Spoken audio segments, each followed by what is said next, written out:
बिल्कुल ऐसे। तो अगर हम फर्स्ट पिलर पे आए लाइफस्टाइल मेडिसिन, तो क्या कहती हैं उसके हवाले से? देखिए न्यूट्रिशन में ये है कि जितना प्रोसेस्ड फूड है ना उसको मैक्सिमम कट आउट करें, मैक्सिमम, और जितना नेचुरल फूड है वो लें, और उसमें भी मीट जो है उसको बहुत डिस्करेज किया जाता है। ठीक है, ठीक है, आप ज़्यादा प्लांट्स लें, whole food plant based diet आपकी ज़्यादा हो, लें आप मीट लें लेकिन बहुत कम लें।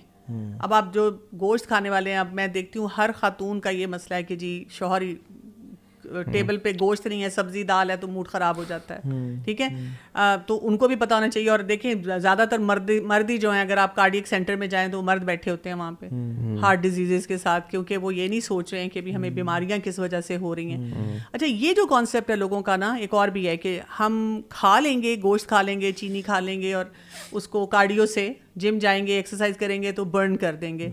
कैलोरीज आप बर्न कर देंगे, लेकिन जो आपने वो खाया है और उससे जो टॉक्सिक एलिमेंट्स ने जाकर आपके लिवर को, आपके गट को, आपके पूरे सिस्टम को डिस्ट्रॉय करना शुरू किया, वो तो चेंजेस रहेंगी।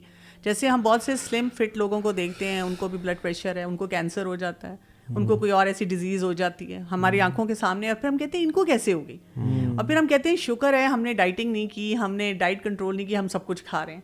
हम ये नहीं सोचते कि उनसे हमारे इफेक्ट्स क्या होंगे। एक तो ये है। अच्छा, इसमें लेकिन एक प्रैक्टिकल सवाल ज़हन में आता है, जो मेरा भी है शायद, वो ये कि हम गोश्त तो कम कर देते हैं, लेकिन हमारे यहाँ जो पाकिस्तान में सब्जियों बनाने का जो स्टाइल है, वो भी मुझे लगता है हम वो जो भून के और तेल में, तो आई थिंक वो सब्ज़ी का भी वो एलिमेंट, तो प्रैक्टिकली हम इसको, अगर कोई बंदा मीट कम करना चाहता है और चाहता है कि टेस्टी फूड भी खाया जाए सब्जियों को, देन आई थिंक उसका cooking style also needs to be change. बिल्कुल, कुकिंग स्टाइल पे तो आपको डेफिनेटली काम करना होगा, और इससे और ख़वातीन का मसला भी कम हो जाएगा। आप स्टीम वेजिटेबल्स बना रहे हैं और उसको आपने थोड़ा सा हेल्दी मैरिनेशन कर दिया, आप दही का इस्तेमाल कर रहे हैं। दही दूध से ज़्यादा हेल्दी समझा जाता है, क्योंकि दूध जो है उसमें आपको हो जाएगा आपकी वो जो है ना क्रीम है, और उसकी वजह से आपका कोलेस्ट्रॉल लेवल ज़्यादा हो सकता है। लेकिन जब आप योगर्ट लेते हैं तो उसमें वो वाले फैक्टर्स भी निकल जाते हैं, प्लस योगर्ट जो है वो एंटी इन्फ्लेमेटरी है, आपके जिस्म में जाकर, हाँ जी, उसमें प्रोबायोटिक्स आते हैं। अच्छा, इसी तरह ये डिफरेंस हमें पता होना चाहिए डाइट में, कि एक होती है कैलोरिक डेंस और एक होती है न्यूट्रिशन डेंस। ठीक है, हमें कैलोरिक डेंस फूड लेनी है, न्यूट्रिशन डेंस लेनी है। अच्छा, न्यूट्रिएंट रिच फूड होनी चाहिए हमारी। वो जो आप बता रहे हैं ना, खाना बन रहा है, अब उसमें हम कैलोरीज पूरी ले रहे हैं, लेकिन उसमें न्यूट्रिशन कुछ नहीं रहती।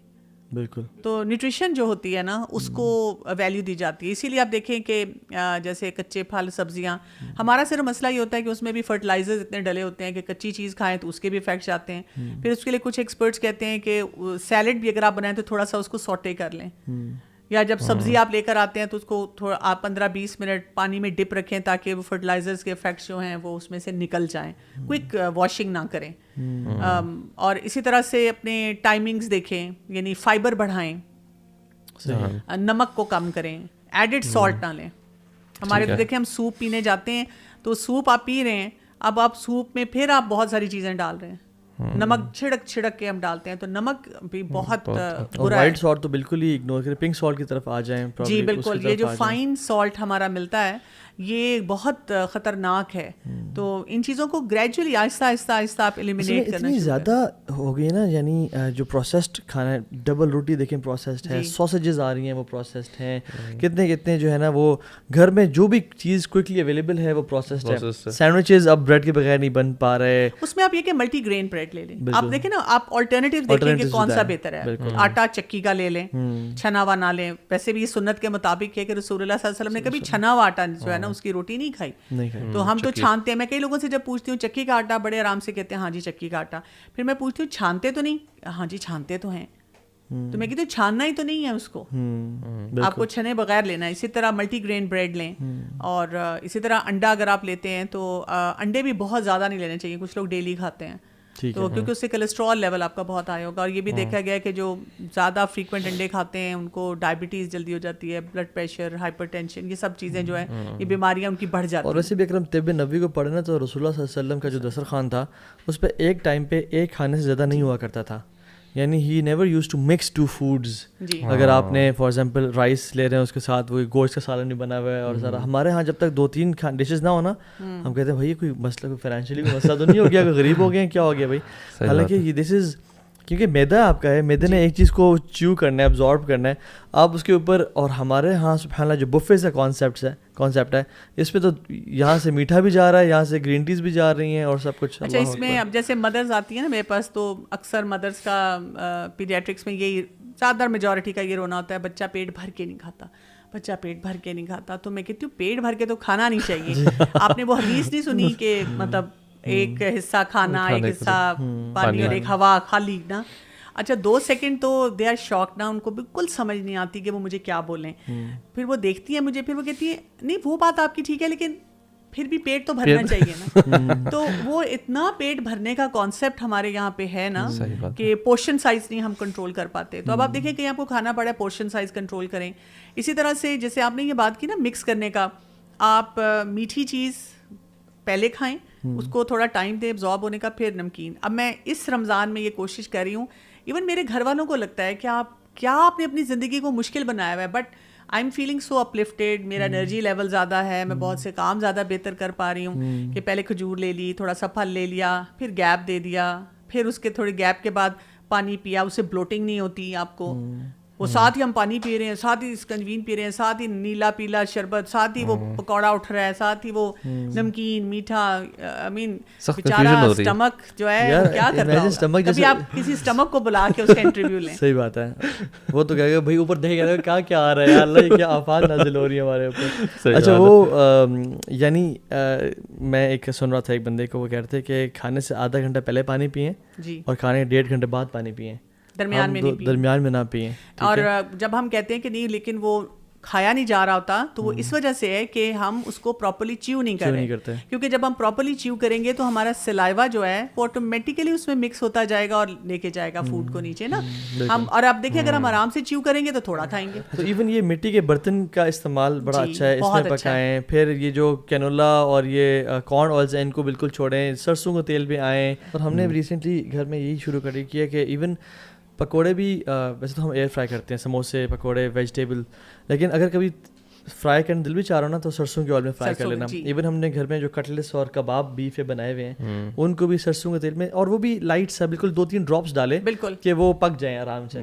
वेजिटेबल्स जो है मुझे कभी भी उस तरह से पसंद नहीं थे, लेकिन I am addicted to vegetables right now. क्यों? क्योंकि बस एक रेसिपी मेरे फादर ने इन्वेंट की जिसमें मुख्तलिफ वेजिटेबल्स को लेके एयर फ्राई में रखे, ऊपर वो थोड़ा सा बटर डालते थे, लेमन स्क्वीज़ कर दिया और एयर फ्राई बना दिया। उफ, उसमें ब्रोकली भी है, उसमें क्या कुछ है, and it is so tasty.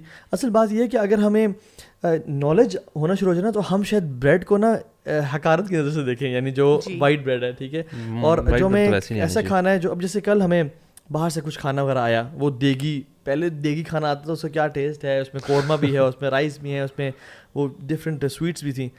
I didn't touch it क्योंकि मुझे पता है यार इसमें जो ऑयल यूज़ हुआ है और ये जिस हाइजीन में पका होगा, तो पहले तो बस खा जाते थे ना, बस ज़बान की लज़्ज़त। अब आप देखिए ना, ये क्योंकि आपके पास एजुकेशन आ गई ना, इसमें एक और चीज़ जो कहा जाती है कि जो भी आप करना चाह रहे हैं ना उसके बारे में डेली एक आर्टिकल पढ़ें, बिल्कुल डेली अपने आप को एजुकेट करें। वो आप पढ़ते रहते हैं ना, तो पढ़ते अब मैं इवन अगर शुगर की कोई चीज़ खा लूँ ना, मुझे फील हो रहा होता है कि फला अब मेरी इंसुलिन के साथ ये हो रहा है, मेरे पेनक्रियास के साथ ये हो रहा है, ओह नो मेरे फलां बॉडी पार्ट में ये हो रहा है, मैं खुद ही अपने साथ जुल्म कर रही हूँ, मैं तो इंसाफ ही नहीं कर रही। अच्छा मैंने तो दीन का काम करना है, मैंने तो अपनी नमाजों को बेहतर करना है, मैंने तो अभी बहुत अपने लिए सदका जारिया छोड़ना है, मैं क्या करूँगी, मैं तो बीमार हो जाऊँगी। वन ऑफ जो है ना हम कहते हैं चलें कर लें, वन ऑफ आपका ईद पे के कर लें, या वैसे आपका महीने बाद चाह रहा है आउटिंग करने का, आपने कोई आइसक्रीम खा ली, चलें समझ आती है।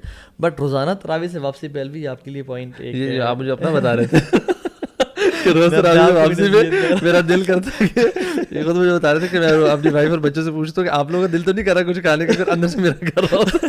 जी मैं आपको बताऊं, इसका तरीका ये होता है कि आप जब तरावी से निकलें तो आप ये सोचते हुए आएँ कि अगर मैंने यहाँ से कुछ खाया तो उससे मुझे क्या क्या नुकसान होगा, और फिर आप अपने लिए एक कंपैरिजन रखते हैं कि मुझे एक अच्छी ज़िंदगी चाहिए, एक लॉन्जेविटी वाली ज़िंदगी चाहिए, या एक अनहेल्दी चाहिए। आपने बल्कि बड़ी अच्छी बात की, जिस चीज़ के बारे में अगर आप चाहते हैं ना वो अडॉप्ट करें, तो उसके बारे में जितना आप पढ़ना शुरू करते हैं ना, एक तो नॉलेज भी बढ़ता है, मुझे लगता है उससे ना एक जनरल मोटिवेशन मिलना शुरू हो जाती है। सो फॉर मी, जैसे मेरे लिए ना एक्सरसाइज, कभी कभार मैं स्पोर्ट्स तो खेल लेता हूँ लेकिन दूसरी किस्म की एक्सरसाइज करना मुश्किल हो रहा रहा होता है.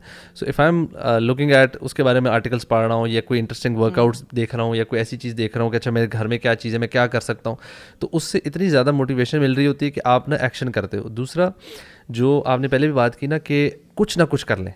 इवन जो किताब है ना एटॉमिक हैबिट्स, उसमें भी वही वो सेइंग कि मैं उस पल के उनका एक पॉडकास्ट भी सुन रहा था. वो सेइंग कि मैंने रखा हुआ है कि I try to work out 45 minutes almost every day. कहते but if I am travelling और मेरे पास नहीं है 45 minutes, so I will not skip the workout. मुझे जहाँ पे 15 मिनट का चंक मिल रहा है 10 मिनट का, आई विल डू समथिंग. मैं पुशअप्स, पुलअप्स, हल्का सा जॉग जो मैं कर सकूँगा, I will do something that day. तो मुझे होता है मैंने दिन ज़ाया नहीं किया. Because when you skip it ना, तो आपकी जो हैबिट फॉर्मेशन हो रही है, स्पेशली हैबिट फॉर्मेशन के दौरान आपकी रेपिटेशन ज़्यादा मैटर करती हैं कि जितनी दफ़ा आपने वो कर ली, क्वालिटी बाद में जाके उसको इम्प्रूव कर सकते हैं. शुरू में you put in the quantity कि डेली करते हैं.